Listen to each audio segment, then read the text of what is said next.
Good evening, good morning, good afternoon. Wherever you are in the world today, now you're dealing with the new way. On YouTube, cheers.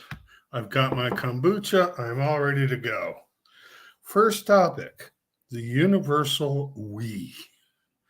I am getting real tired of people, including me, in their BS because I'm not in agreement or consensus with anybody on anything that they don't talk to me about.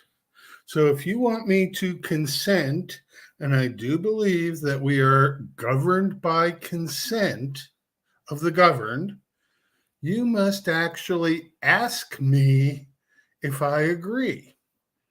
Now, if we're going to change our political system, it seems to me that maybe doing it by proxy would work, where you can physically sign a piece of paper that gives your proxy to somebody to represent you on certain topics that you choose to be representable about. I would like to say hello to all the folks out there. Branding, we are a member of the Virtually Not Alone Network. So, howdy to everybody who is virtually not alone, because I am virtually not alone because you are here listening. Um, I find myself still giving too much thought to the topic of AI, mostly because so many people use the collective we to include me in their conversation of whether the AI is good or bad. But for one thing, you are not being creative when you program the AI and tell it to give you the answer that you want to hear. Why don't you just write it yourself? Because the AI has been programmed to tell you what you want to hear, especially if you have added to the programming in order to give it criteria to follow. But since it has a default to go back to the same old, it's never going to get you to where you really want to go by having a real conversation with a real person. So at this point, welcome to the LARP. Now, I have started a new LARP. Today is mass powering, the fourth day of the 8-day strong that is the first strong that is assigned to mass. The second strong, 8 days long, will be assigned to form. The third one is flow, followed by power, love, sound, mind, and void. So the 8 strongs together make a grid of 64 or an 8 by 8 structure. Now, if we go length, width, and breadth, it would take 8 of those grids to make the cube. And I'd like to play a game where I can finish an entire cube. But this game is intended to take 64 weeks and 64 strongs, because a strong is better than a week because it's 8 days instead of 7 days. Now, I'm sure that everybody notices the reflection on my glasses because it just happens to be that time of night, but it is bothering me right now. So if my head is moving in some uncertain directions, it's only because the light in my eyes is not behaving itself. But such is life. That's the way things work. So, greetings, everybody. Welcome to another world. So I was listening to Cliff High's audio today, and he said that everything's going to break apart and we get to recreate it. And I thought, What a great recreation. Doing things over and getting them right instead of getting them wrong. But then again, sometimes the opposite of right is not wrong, it's left. And what's right and what's left has been corrupted by a political system that doesn't represent the muddle in the middle, nor does it represent people outside the system, either further right than the far right, Republicans, or further left than the far left, Republicans in name only, or Democrats. But the political system is over. And so finding someone who you can talk to that you know who wishes to represent you would be a very good thing. And it is my intention to have Gavin Palmer here to talk with me about the ideas of representation, because he'd like to represent people in having some say in a new way. And that's pretty much what the LARP is about. So if you go to minds.com and you look up the Mad Dr. Thyme, you will find that the last post, which was done on El Cinco de Mayo, 4 days ago, talks about turn one of the LARP and asks you to answer some questions. My friend Andrea said, "This is boring." He is correct. It is boring because you have to get started somewhere. And being that I'm interested in group theory, I'd like to know how big a group the people who are playing the game have, how many people they chat with on a daily basis, so I know roughly how much time it has. That does some good because I don't really want to waste people's time who have family and work and all that sort of stuff. Hello, Pixel. Welcome to the new way. I'm glad you're here.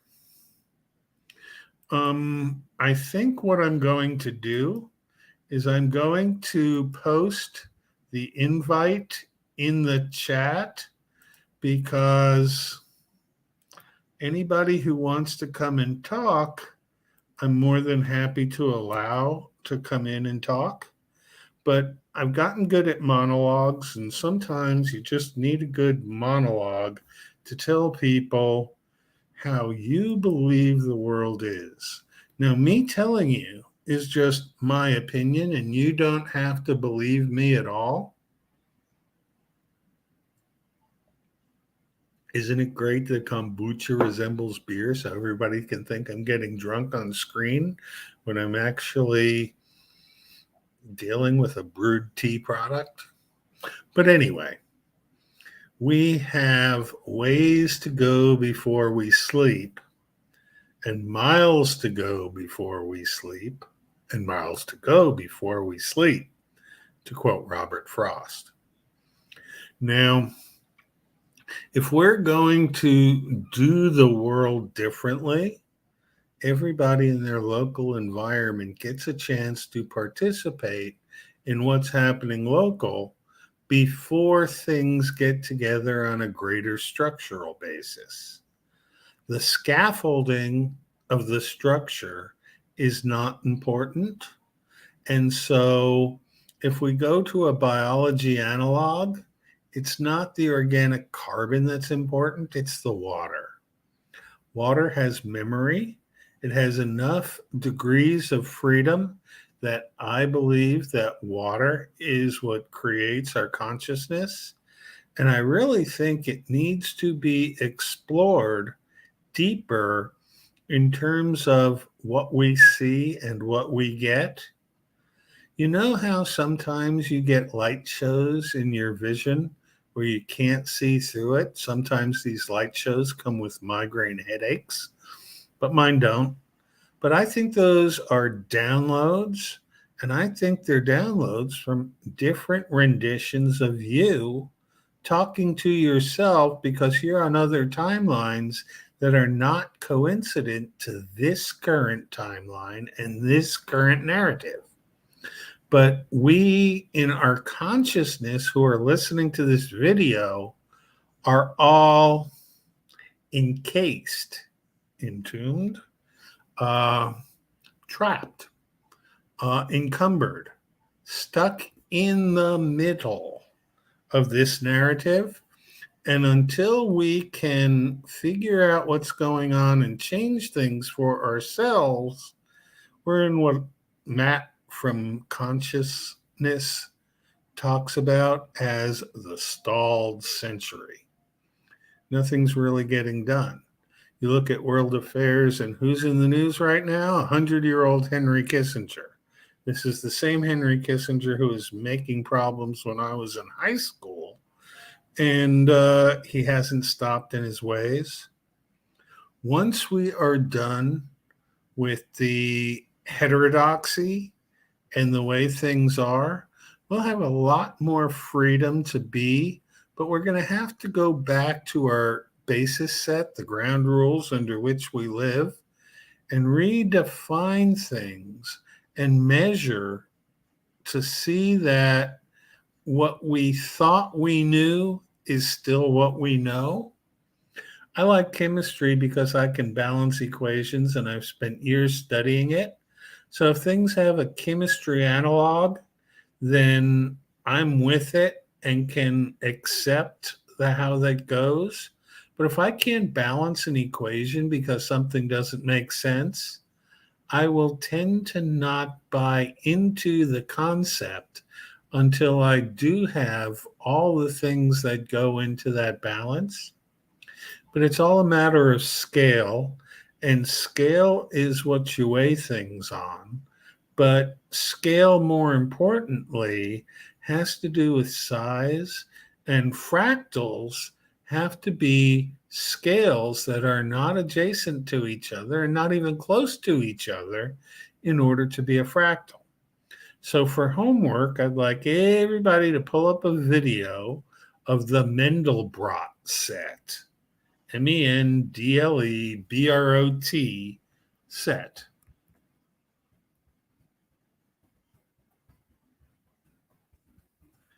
And because, oh, great. I hate it when you type something in and you're not actually where you belong to be. And so your comment doesn't get eaten, but all the hotkeys that you just typed take you all over the world. And that isn't a good feeling because I don't like being in places that I don't really grok. Now, grok is a great term from Stranger in a Strange Land from Robert Heinlein, one of the fundamental basic fiction books that I use to create the world that's going to be the LARP. And it turns out that Isaac Asimov's Foundation and Frank Herbert's Dune and a lot of different stories by a guy named Neil Stevenson form a lot of my basis set. But there's a whole bunch of Orwell and H.G. Wells and other folks in. But fiction is sometimes more factual than what we call fact. And history is really the history of war, not the history of mankind. And To Serve Man was a cookbook on how to serve humans. And we are tasty critters. You get us at McDonald's all the, oh, I'm not supposed to say that. I'm sorry. Scratch that.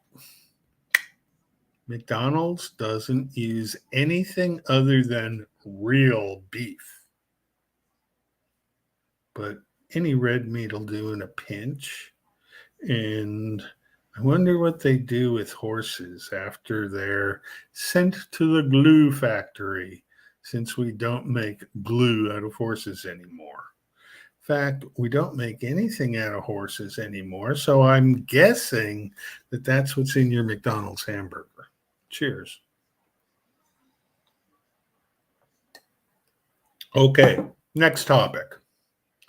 Marketing and branding.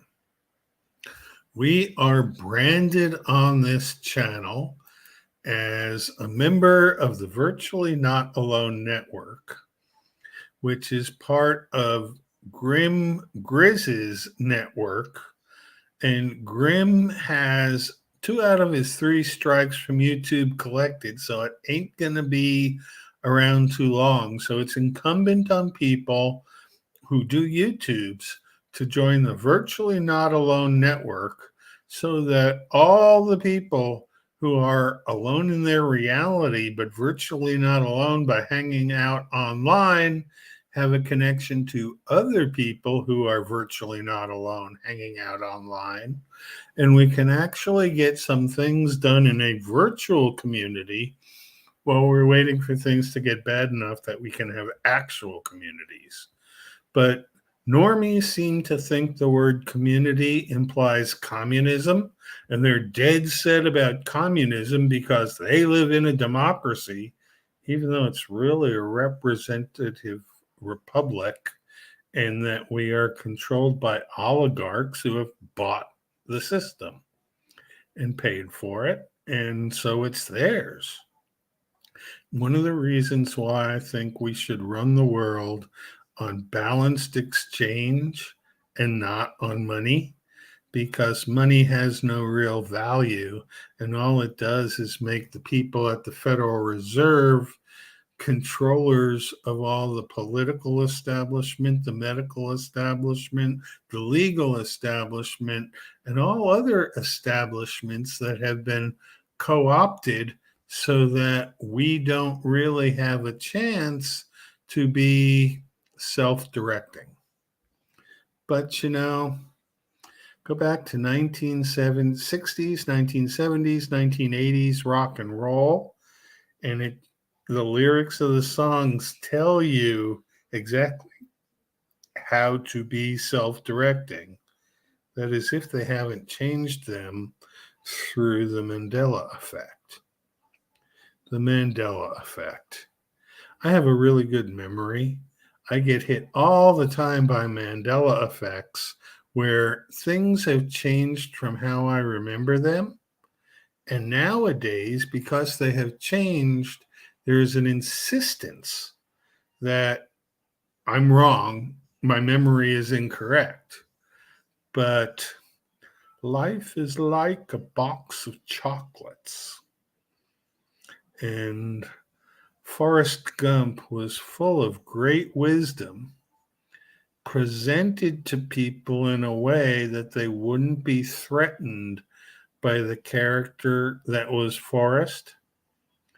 But anybody who's an actor is playing a role. And that's why live action role plays, LARPs, are extremely important so that you can learn how to stay in character when you're playing a role. Doc Thyme is a character. And so if you know me from past occasions and want to play in my LARP, answer the second set of questions and remind me how I know you, and I will be more than happy to give you some added information that will help you and I play the game, because this is the first level of an 8-level game. I currently have the 4th level designed, and I'm working on the 5th level. But by the 3rd level, when we get there into that part of the game, I'm not going to be able to have time to do scoring and calibration and things like that. So I'm going to need helpers. And so if you're interested in helping, just let me know, and I'll make sure that you are fast tracked into the space where you can be most helpful. The questions that I'm asking are in order to get an idea of group size and in order to get an idea of group range. See, there's length, width, and breadth as the 3 dimensions we know. And I think there's a 4th dimension that is grounded and set to 0 that they haven't told us about, and they keep hiding from us so that most of us don't know about it. Howdy, Master Willie from the House of Boink. Boink, boink. But anyway, I really think that the fourth dimension has more to do with spirituality and the range of how things work. And so humans can only keep going with three at a time, three-dimensional space. And so our length, width, and height precludes us from actually getting into things that we could normally get into, but we can't see because they're hidden and we're not looking in the right places. And so it's important to look in the right place when you're trying to find something because it will always be in the last place you look for it. And so if the first place you look for it is where it's at, you'll save yourself a whole lot of time getting to the last place. But you'll find what you're looking for in the last place you look for it. For sure, for sure. Now, that's part of philosophy. And a philosophy is to a person as a rudder is to a boat. So everybody should have a personal philosophy. My philosophy is to live every day and be done with it. Might have had a great time, might have had a crummy time, but today will be in the past tomorrow. And so each day has to bring on its own new day. And nah, it doesn't have to be boxes, Pixel. It can be, oh, non square entities. I prefer to work in vortexes, and my reality is badly misshaped, but length, width, and height certainly do describe a box. And current human architecture gives us all apartments, places where we are kept apart from each other. And so that's how it goes. I'll manage to talk with you, Master Willie, here online sometime down the road because we've had some very good discussions. But yeah, 1:45 a.m. puts you in the middle of Europe, and I'm here on the east coast of the United States because I have been banished to Florida, the home of Ron DeSantis, Donald Trump, and Disney World.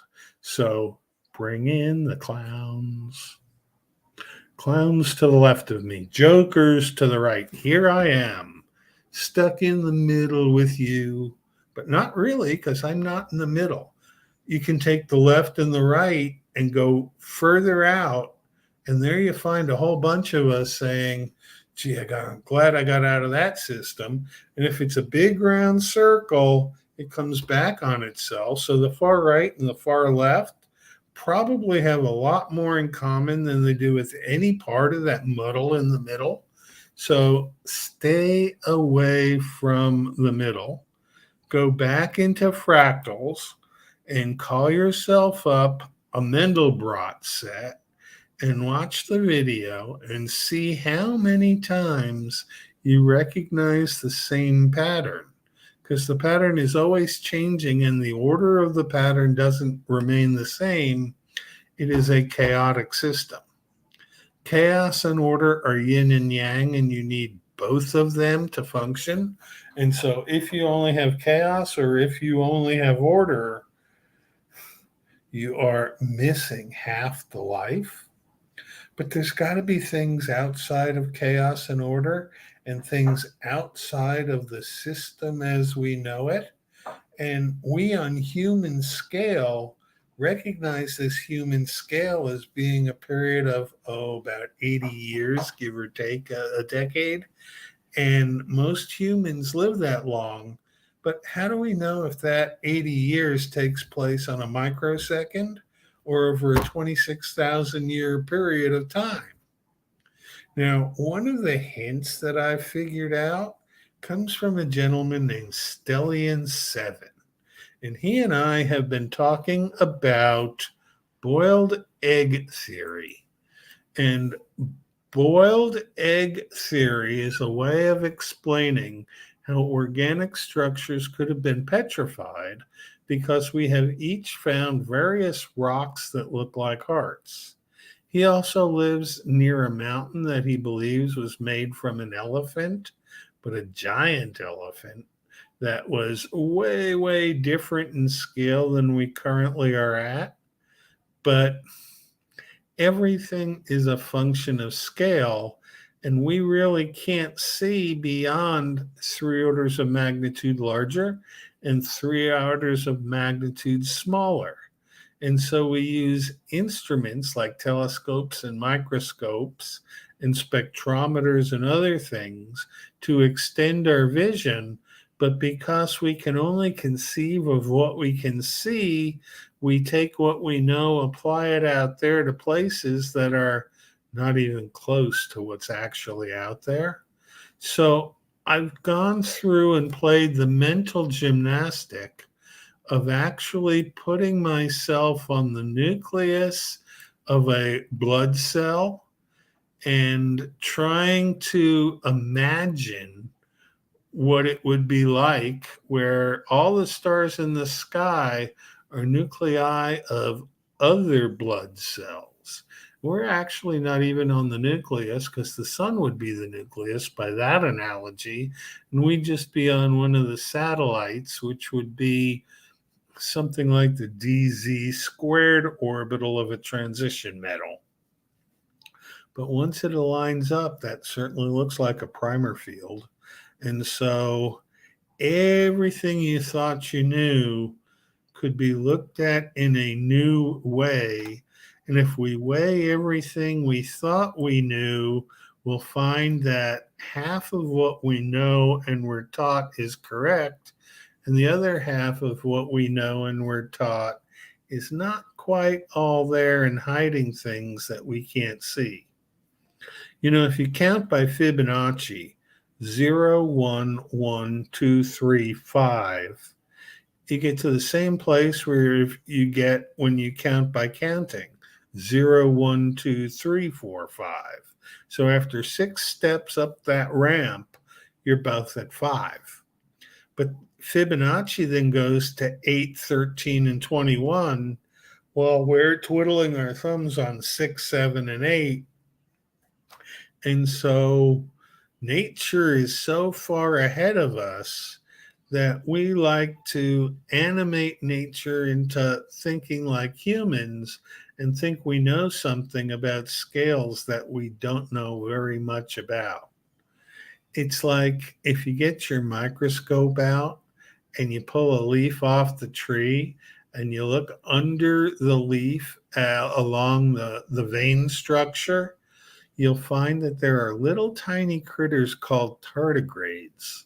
And the tardigrades, when they've taken pictures of them, look like a cross between a teddy bear and a caterpillar. But I think the tardigrades have a lot to do with the way plants grow because they help the interfaces that exchange elements. Under the ground, mushrooms and trees exchange sugars from the tree go to the mushroom, and metals from the ground go to the tree. And that's how the tree gets the metals it needs in its enzymes to put on growth. So in a cold year, it doesn't grow as large. And in a rainy, warm year, it grows exceptionally large. And you can count how old a tree is from their tree rings. Do we believe that? Or is that just what science teaches us? That's a good question. At this point, I tend to believe it because I can support the idea that those trees have been around for as many years as many rings as they have. But I no longer believe in the theory of time as it has been presented. I believe that anytime you make a decision, what happens is you have another alter ego that makes the opposite decision. And it creates two realities on different scales. And the reality that you were conscious on, that you made the decision on, goes on and you participate in it. And the one that's opposite, if the decision doesn't matter much, coincides back into the original and they melt together and you can't tell. But every so often you go off on a tangent and something happens that you don't get back to where you were. And that's when things really start to change. And you start having near death experiences, which are you actually dying and the reality of the people around you, but you can't die in your own consciousness. And if you come back into this same narrative, it implies to me that you have a role in this narrative that you must keep going until you sufficiently achieve that role. Otherwise, you would be put in a different narrative like ancient Greece or Atlantis or Mars. Haha. I recently watched the original Total Recall with Arnold Schwarzenegger. It's well worth rewatching that movie for those of you who are movie buffs. I get most of my entertainment now from television.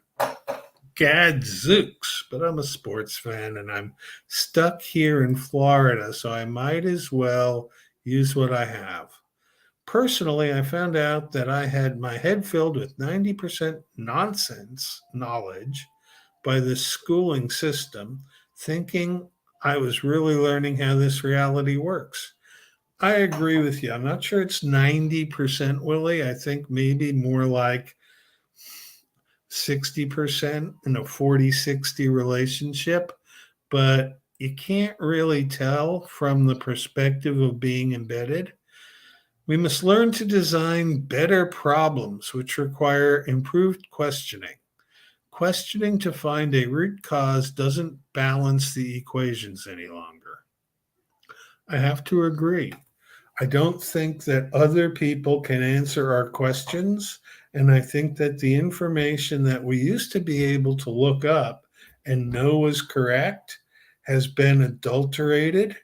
I've gone to old books that I know where what I'm looking for is in the book, and it no longer says what it used to say. And at first, I thought that was a publishing quirk, but I don't think so. I think there is a way to change the content of physically published books altogether, and that right now, the Mandela effect has to do with the fact that several different timelines are merging and unmerging and merging back.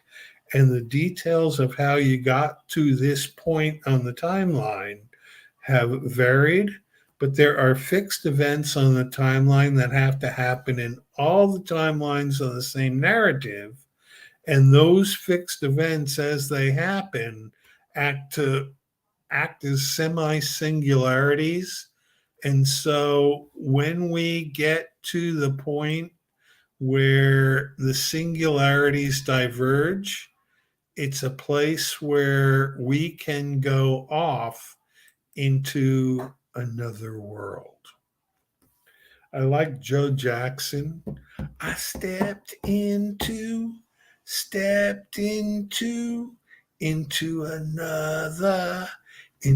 another world. I can't sing. I actually can sing. I'm pretty good if I've had some practice and I've recently heard the song, but I'm also tone deaf and have the ability to bring other people singing totally out of key. So I guess I got to watch when I sing and not do too much singing.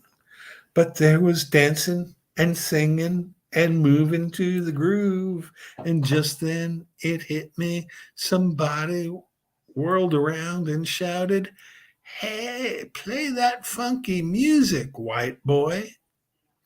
Now, when I was doing radio, I had the ability to continually play music.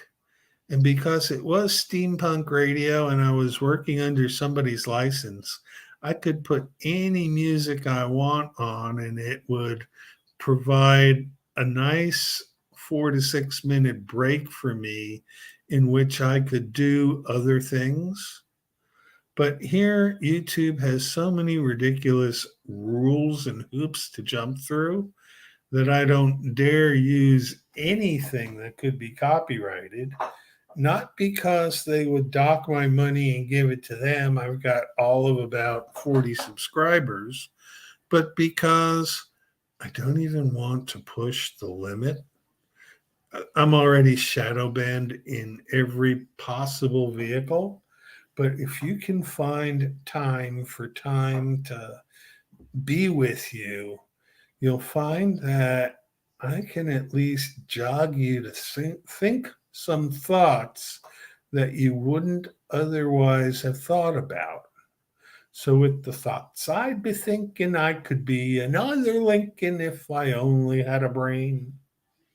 But it's not your brain, it's your water. And once we get the idea that water is what really makes the world go round, we will stop polluting it, stop spraying chemtrails into the air because the air is just a 1.2% water solution. And maybe we can get to a good grounded reality. At any rate, I think I've said enough for this broadcast. It has been very good to converse with you all. And I think I'm going to show Willie's uniting the scattered science into one might be needed in order to reset the system in a way that benefits the whole of humanity. Back to alchemy? Yes. I think alchemy has gotten a bad name, and it is only a little bit about how to turn lead into gold and a lot bit about being all of the sciences put together.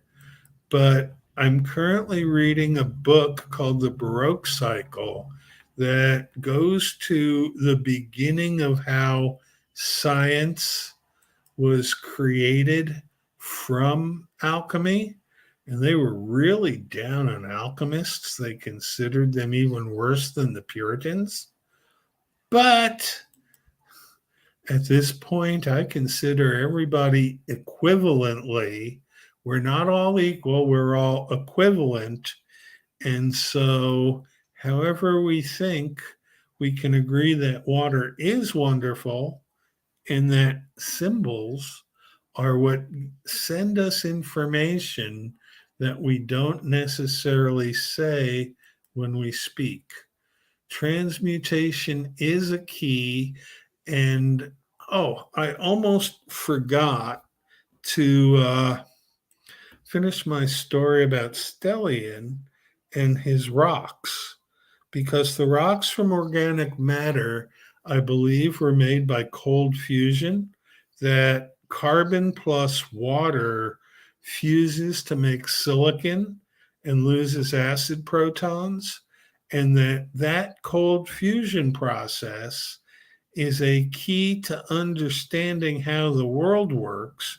And that's why Pons and Fleischmann in 91, when they proposed cold fusion, drew the wrath of all the science academics all over the place.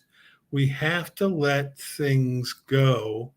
Stellium 7 is Stellian's channel. Look, I'm going to have him talk to me about boiled egg theory here in this channel. So that'll take place sometime later this week if we can get it together. All right, my friends, it has been a good evening. It is getting dark here, but somehow my eyeglasses are still reflecting too much light. And so, arrivederci Roma. Be well. It has been a pleasure. Ciao.